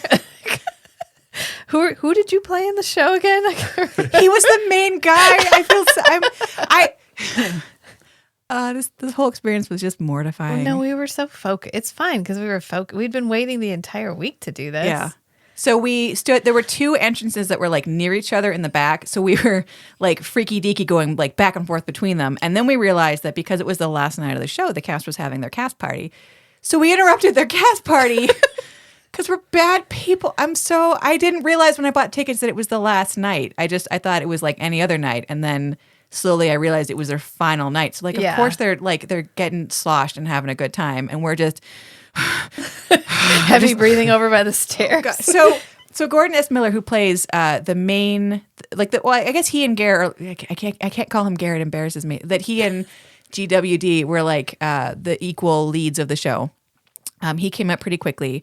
And he was like, hey, what are you guys here for? And I should have been like, hey, you were really great in this very weird way. You did a good job. Told him I don't remember anything. Okay, you told him, like, you did a great job. And you mentioned that you'd seen him in something previously. I had seen him, yeah. So, and you thought he did a great job, and you said thank you. And he asked if we'd seen his wife and child. And you were around, and we were like, no, we haven't seen anybody. Like, no, you mentioned... I was like, there was another child. Is that your child? Do you want that child? You mentioned you'd seen somebody up in the parking lot. Yeah. And so I think he went off looking for his family. Looking deeply concerned. And he was like, oh, who are you here for? And the last Canadian part of me, because there's very few left, but the last Canadian part of me, I try to be really polite with strangers. But for some reason, my whole brain and body were just jacked up. So he's like, who are you here for? And I should have been like, oh, Mr. Wyn Davies. Sir, the man. But instead, I'm like, oh, Gare. We're here for Gare. Like a fucking psycho. I'm so sorry. Well, that's when the other guy asked us. Oh, do you know them? Are you like his friends? Yeah, are you his friends? We're like, no. Just fans. We're just little weirdos from the internet. We're just little psychos. So Gordon S. Miller was there, and then I need to Stephen. I want to say his last name is Torkoff Jackson. Pause it to look up his name. Maybe, yes. So Gordon S. Miller was there. He's the main guy in this play. And then also Stephen Jackman Torkoff was there. And he has a smaller role in this play, but he plays Richard II, because that's another play that they're doing this season. So he comes out. So they're both like giant Stratford stars. And they're like, hey, who are you here for? And I'm like, Gare. And Stephen Jackman Torkoff, I just forgot his name. That's terrible.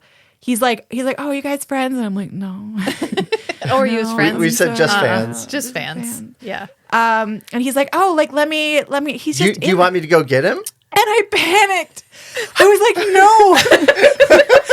no. Yeah, Meg was like, no. I literally, the only thing I remember is I said, I will barf. I am 35 years old. I am ostensibly an adult person. And he's like, oh, do you want to meet him? The guy that you came to meet? And I'm like, no, I'm going to barf. So they're like, no, and like, don't, maybe in a minute. And he's like, I said, just okay. Don't rush. I was like, don't rush. That's what I said. It was like, don't interrupt him. Like, we'll be here. It's fine. And yeah, so I finally, think we eventually said, yes, that would be nice, but don't rush. He was like, well, if he's not out in like so long, I'll mention it to him. And I'm like, okay. I mean, if you want to, it's fine. It's okay if you want to. And then this is so traumatic. I had seen it. I'd kind of been moving over to look in the door and I could see down the hallway. And so I saw him walking down the hallway with a glass in his hand. I know. Matt goes, oh, I see him. And Meg and I are like, no. Don't lie to us. It was as though he had said, the predator's coming. That's the level of panic. And I just need to say. But just that level of proximity was causing problems. Yes.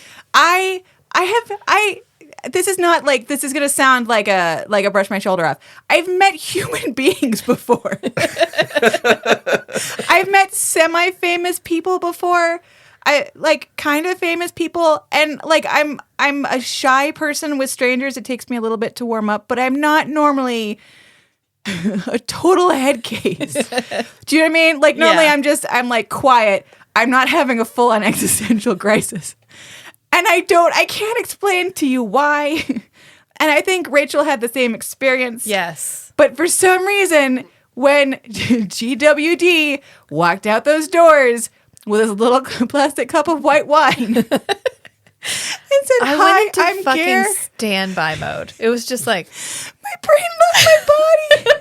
So we watched Steven finish his pizza, his slice of pizza. We didn't creeper watch him. It just happened. Right. We noticed that he finished his pizza and then he got up and he went inside. I didn't see anything.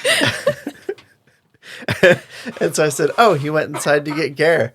And just another round of panic. And then he comes out. And he goes, hi, I'm Gare. And it was just hold on. He came out the door and he walked down to the bottom of the stairs. And we're probably 20 feet away on the other side of this concrete slab. And so I'm behind you guys and I'm pushing your backs. And I'm like, okay, go say hi. We were like children about to see Santa. Me, no.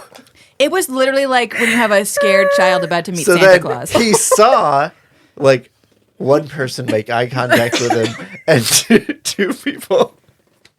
I don't know. I couldn't see what you looked like from the front, but deer in apparently headlights. it was enough for him to realize, oh, these are the people who I'm out here to meet. It was probably the poster tube. I think we might have done the little baby wave. You know? did. No, you did the oh no. Because you were like, oh my God, did I just woohoo? Hi. I lost all control of my whole body. You did just the where you hold your hand up and you just curl the top. Woohoo. It was all I could do. I can't. I need to repeat this. I have met human beings before. So he came over and introduced I'm a lawyer. himself. I have met, that's a good point. I have met murderers before. I have met murderers and child molesters and actually dangerous people and been in small quarters with them. And I was totally fine. I have met very nice famous people and was generally fine. I made eye contact with Geraint Wyn Davies and I lost my fucking mind. And I don't. And then we had to, we asked him to sign these posters, which it was dark, and he walked off into the darkness with us. He was like, how about over here? And it was just He's like, oh, I know. We need a place There's a little table to sign these. Yeah.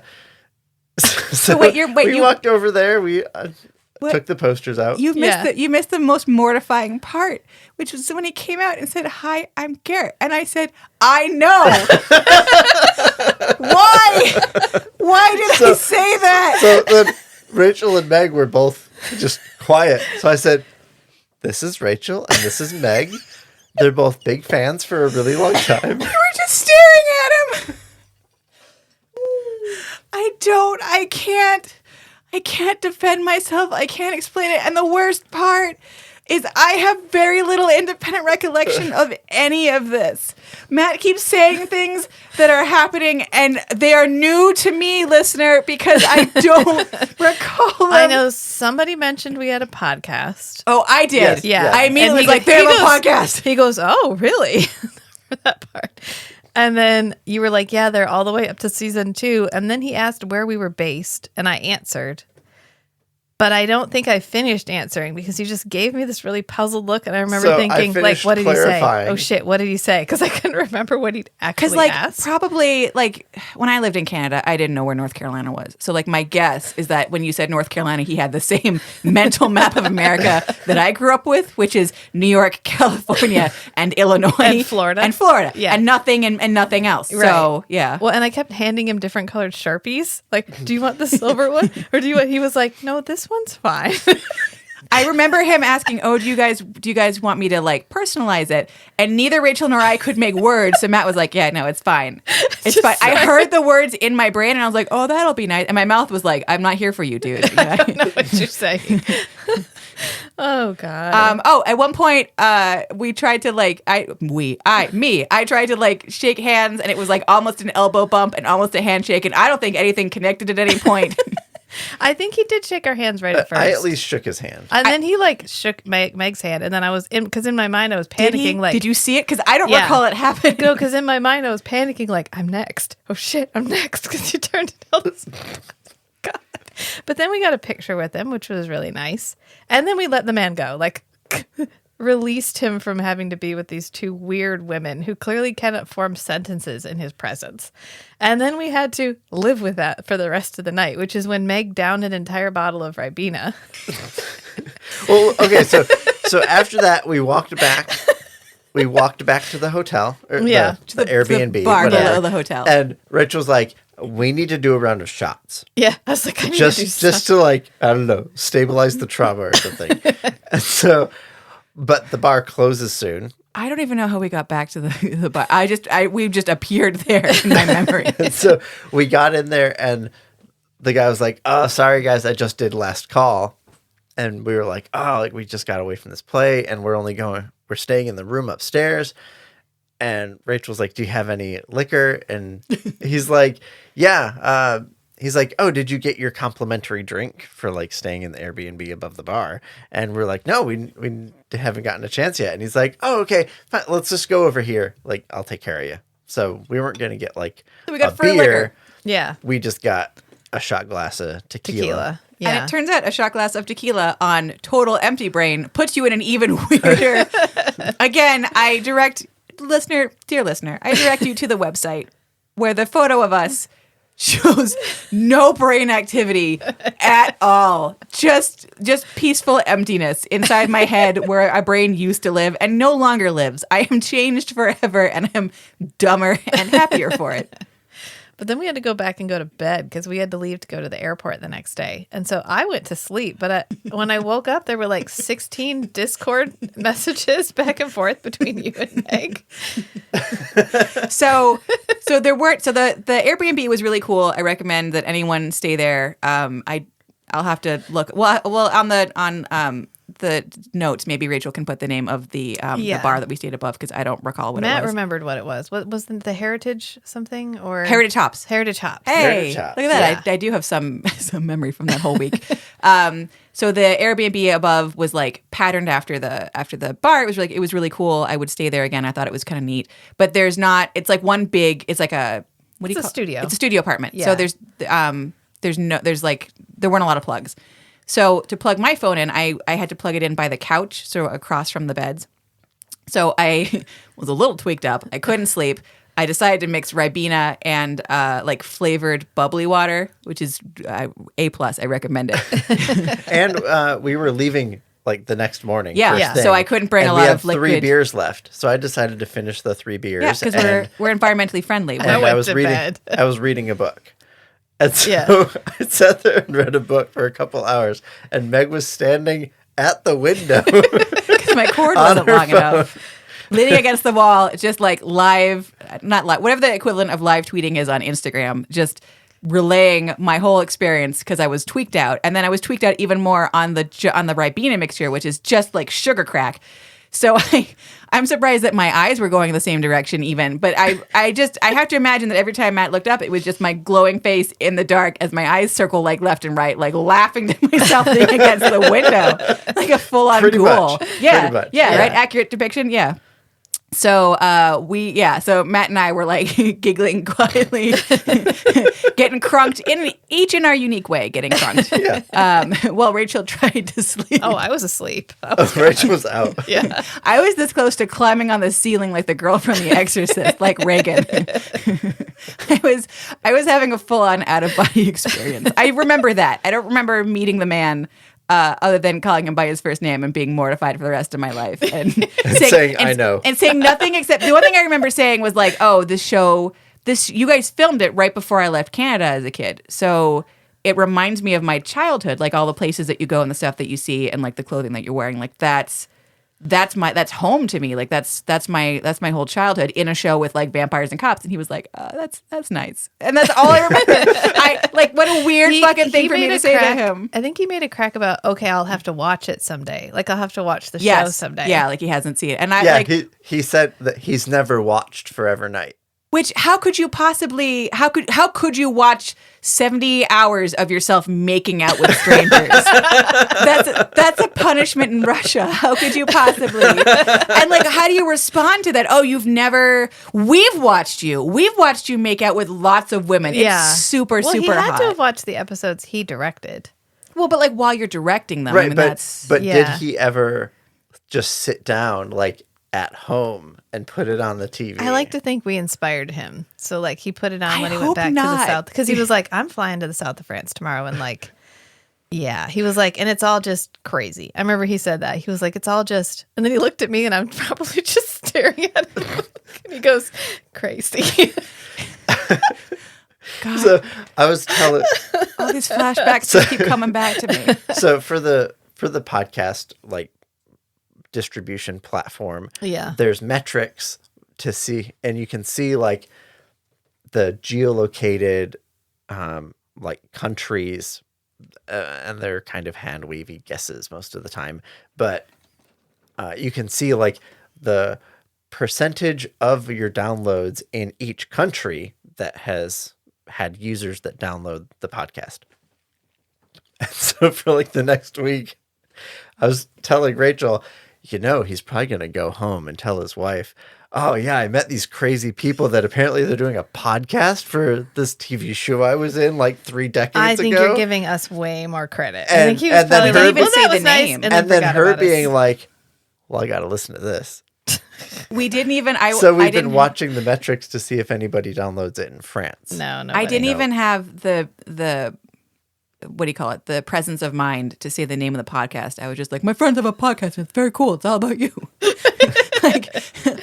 It's fine. I have no expectations for whether or not he would listen to it. Well, it was just funny that none of us could get it out. We were just like, it's never happened to me before. Like I literally, and feel free to cut this part out, but like, the reason that I have suggested to Rachel that we do a separate mini-series all about all of Mr. Wyn Davies, all of his other works is partly because I think it would be funny, like it'd be fun to watch some of this older stuff, but partly as an inoculation because I feel like maybe if we just imbibe all of it, we just fill our bodies and spirits with it. It's like iocane powder. If we just take small doses, eventually we can become immune. Yes, this is not a joke. This is like my actual serious. This is not a joke. Okay. This is my actual serious thought for how to prepare ourselves, body and soul. I want to see if there's anything he's been in that he hasn't made out with somebody. We know that in Hypercube we found 2 things: Hypercube, and then his very first thing, which is Fatal Harvest, Deadly Harvest, or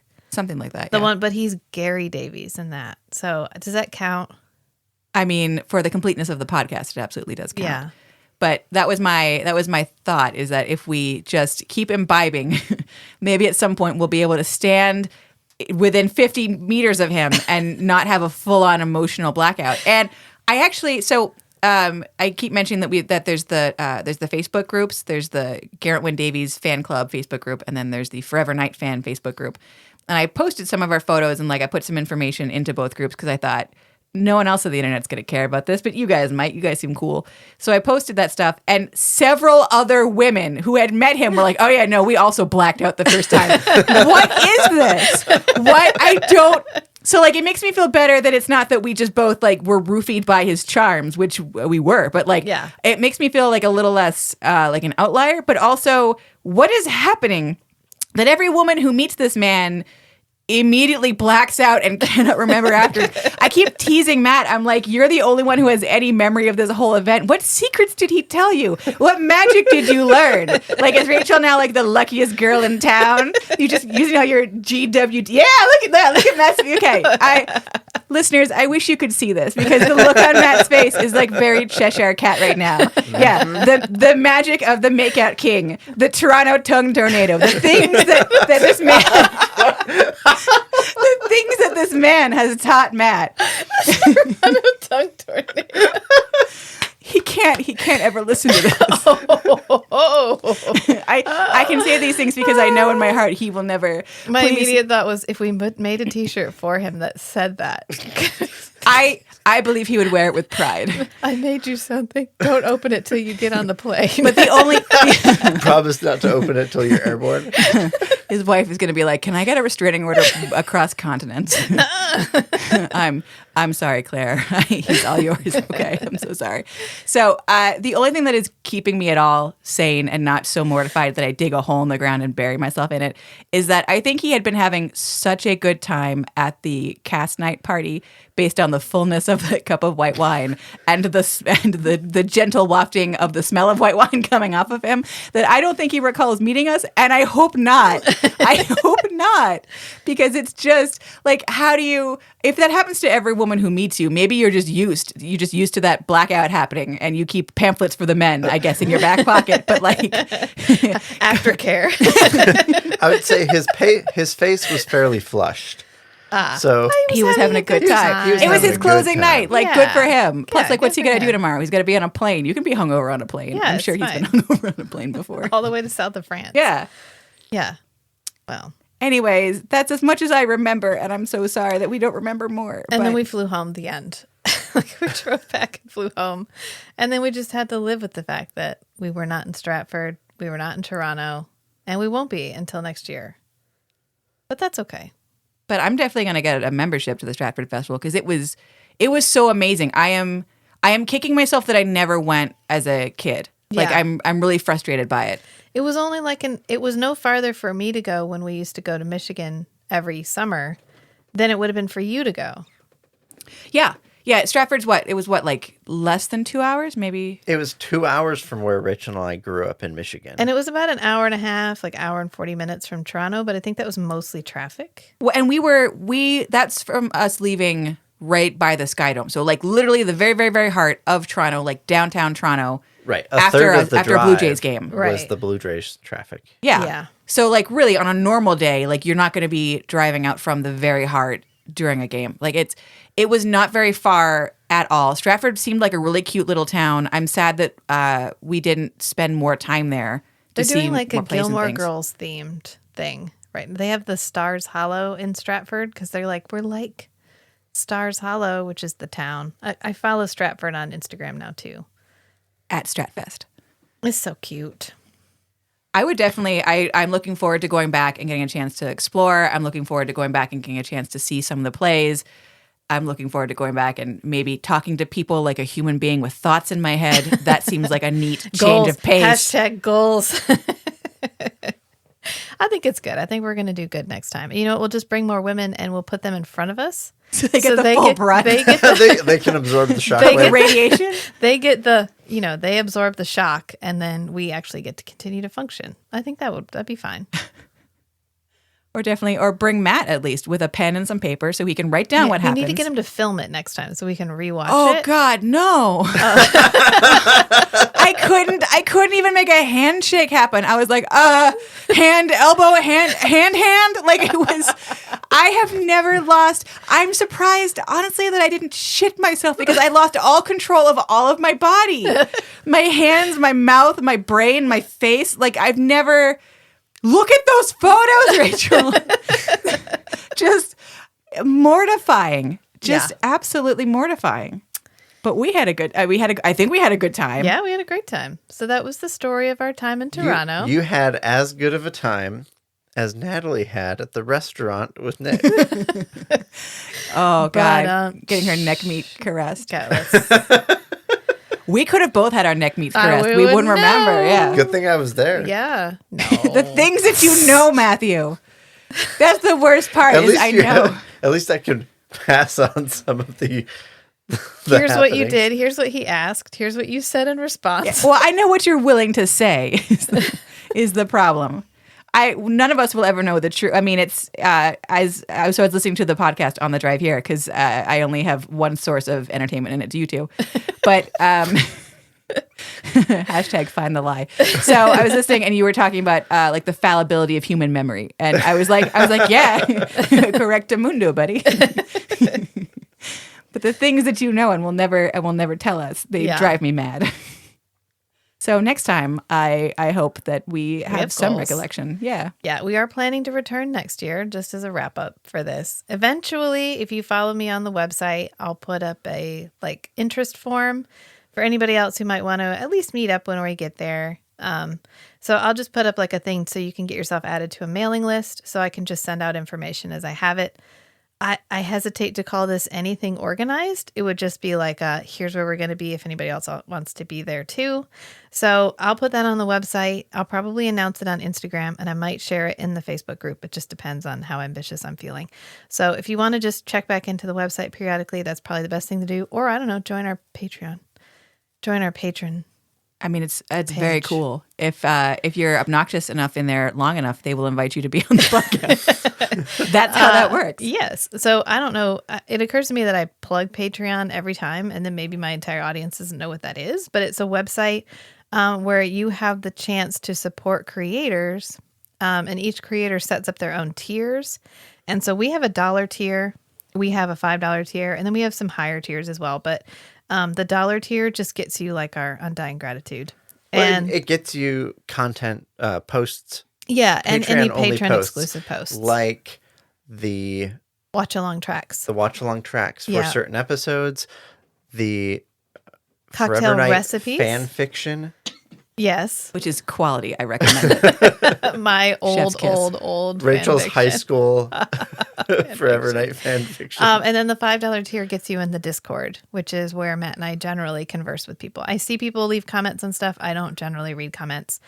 Sometimes I do and sometimes I don't, but I get stressed out when I read comments. So I just I have to compartmentalize comments. So that's where I'm generally the most responsive is in the Discord. But that's all through Patreon. We don't run that website. Patreon's an entirely independent thing. We're just members, and then you join our page and you pay for the privilege of talking to us. Sounds really strange, it's but there very you cool. go. And look, it works for sororities. So why not? Yeah. For the internet sorority. What's $1 a month? And to you, not that much, but just knowing that people are willing to pay $1 a month to be cool, you're doing a good job. Here's $1. It's kind of fun. It's nice. We're up to 8 patrons. I don't know. I feel like I'm bragging, but I mean, you're internet famous now. We got 8. So I guess we'll just leave it there until next time. Thank you, Meg, for coming and doing the director's cut of the. Thank you for having me and letting this internet weirdo into your life to take you across an international border. No, Mom was so worried. She was like, "Did you have a good time?" And I was like, "Yeah, we did. We had a really good time." She goes, "Okay, because sometimes when you go traveling with people that maybe," what she's trying to say is you met this woman on the internet and then you went off to another country with her. I also had, so my current and former coworkers in Elko were watching our Instagram posts to make sure that I still had both kidneys and was alive. So it was a leap of faith Mom, in a lot of ways. Fine. She already knows where I live. It's perfectly fine. So that's good for us. That feels like a good one. So until next time, friends. Bye. Bye.